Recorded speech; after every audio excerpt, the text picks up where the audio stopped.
In democratic countries of the world, the effectiveness of solving security and defense matters directly depends on the quality of the system of democratic civilian control over military formations. Today, it is one of the most important reforms for the armed forces of Ukraine.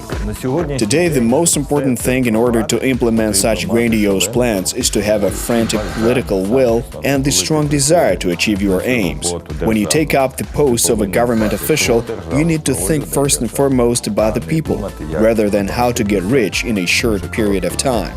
Transforming the Ministry of Defense of Ukraine into a civil agency according to NATO standards is one of the most important directions of the reform. Part of the decisions in the Defense Department should be taken by professional civilian managers. This will reduce the level of corruption in the army and unload military leadership, which should focus on dealing with operational planning.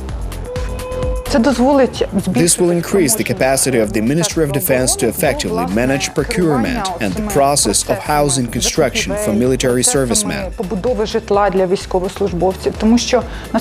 In fact, these are merely managerial business functions for which a military rank is not mandatory for any individual who is completing these tasks.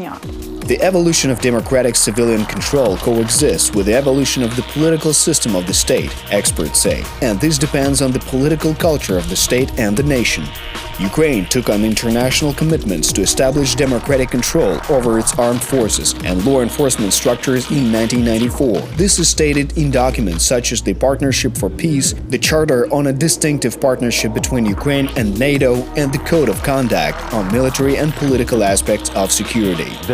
Democratic means that it is not totalitarian. Democratic is when one branch of government is actually controlled by another branch of government. And for this reason, the branches of power aren't controlled, as it was in Soviet times during the final stages of the Politburo of the Central Committee. The judicial branch, executive branch, and legislative branch of government, these three branches of power should absolutely be under the control of one another. This is the fundamental principle of a democratic nation. The reform provides strengthening of parliamentary and public control over military formations. It controls the implementation of the target defense program and procurement in the field of security and defense. The supervision of the community may be provided both by the mass media and by NGOs, which are considered to function as independent think tanks. We're part of the global network of the anti-corruption organization Transparency International, and we're thoroughly studying the security and defense sector regarding the existence of corruption risks in this sector. We're constantly drafting recommendations on how to avoid these risks, and we need to change the laws, regulations and procedures in order to mitigate such dangerous risks so that the principles of democracy will reign in our country.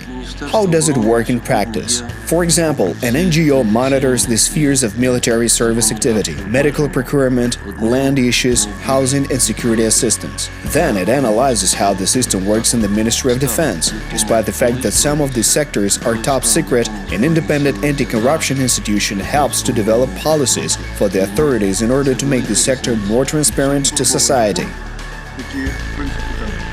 It is very important to take action now, seeing as our defense budget has been increased fourfold. Before the events on the Maidan, the budget was 32 billion Ukrainian hryvnias per year, but this year it has been increased to 168 billion hryvnias. Only effective civilian democratic control can increase the level of security and defense of Ukraine in the conditions of military aggression of the Russian Federation.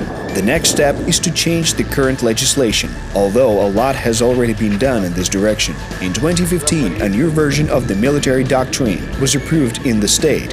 In 2016, the Strategic Defense Bulletin was approved, and in 2018, the Law on National Security was adopted. These are the key documents which define the directions for reforming the national defense sector. Who will really protect those 23 sailors who were captured? In the world, a very simple scheme was invented. There is a military ombudsman, not military representative, but military ombudsman, to which the soldiers actually appeal, who has the right once in 6 months or a year to go out to report on the work he carries out to the legislative branch. That is, Ukraine should have such a body that is fully functional and legitimate in a state of war. В Україні, в державі, яка воює. After the Revolution of Dignity, Ukraine managed to solve many issues related to the system of democratic civilian control. However, there's still much to be done to fully ensure national interests. Today, when hostilities are continuing in Donbass, the security and defense sector should be a priority for the authorities and promptly reformed under the close supervision of the public and according to the highest and most effective world standards.